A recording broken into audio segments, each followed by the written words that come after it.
everybody, it's Diane making a chocolate cake today. No, I'm not. You always see what I'm doing, and you already read that in the description, right? I'm making tea cards. I've done this before. Here's some old ones.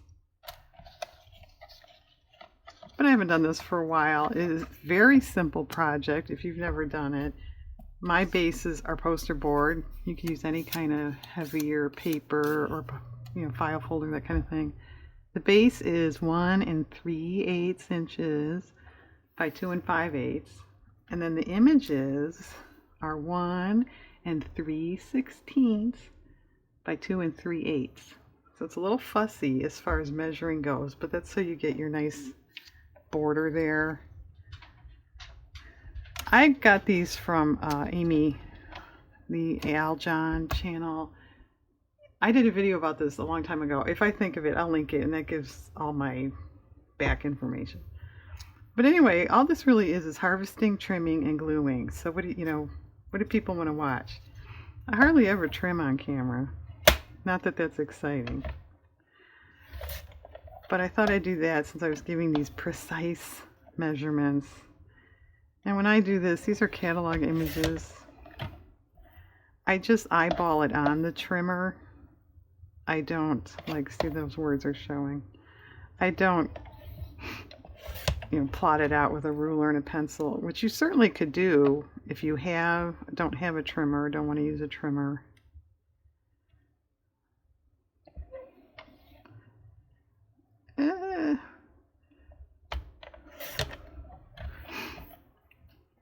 But anyway, so that's what I was doing.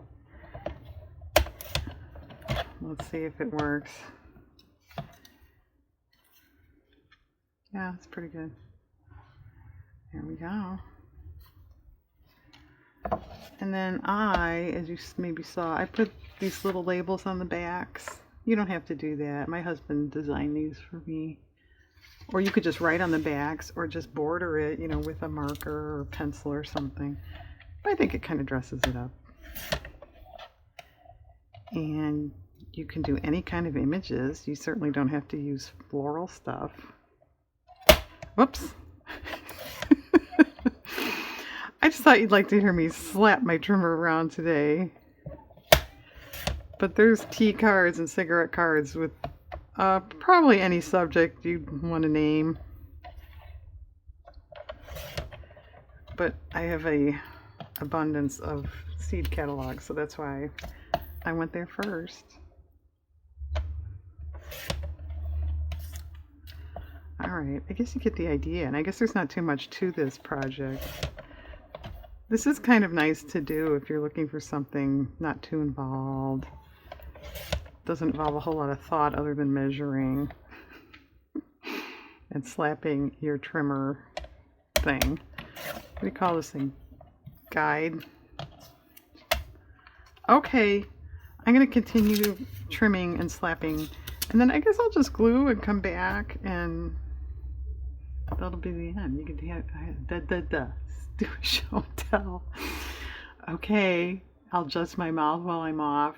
Hang on, I'll be back. Okay, here we are. Pretty good.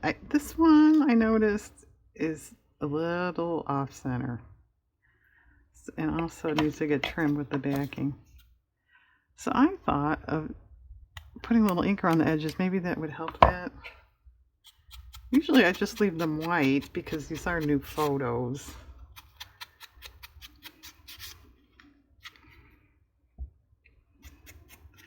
Yeah, I think it's not quite as noticeable. Any other ones that aren't perfect? I don't think so. Let's edge this one. That lily is not white. Yeah, it's kind of a cool look. I suppose I should do the back, right?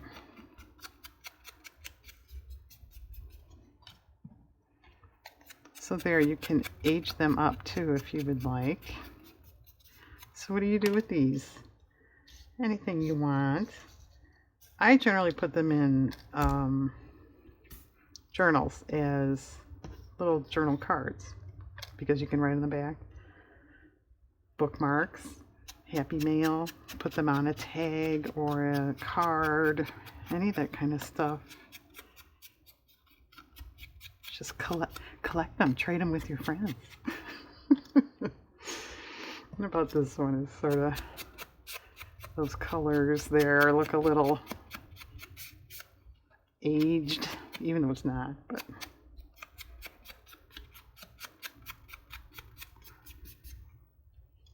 all right. All right, we want to look quick. These are pretty. I mean, how can you go wrong with pretty floral pictures, really?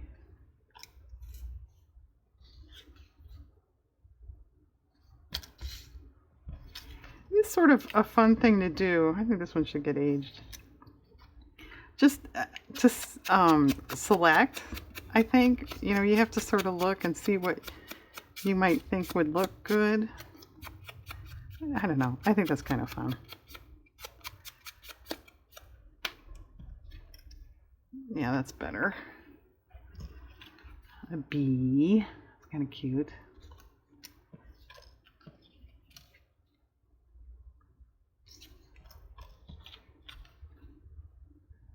All right, one more. Okay, folks, very simple today, but I did make a lot of cards. Thanks for watching. Have a nice day out there.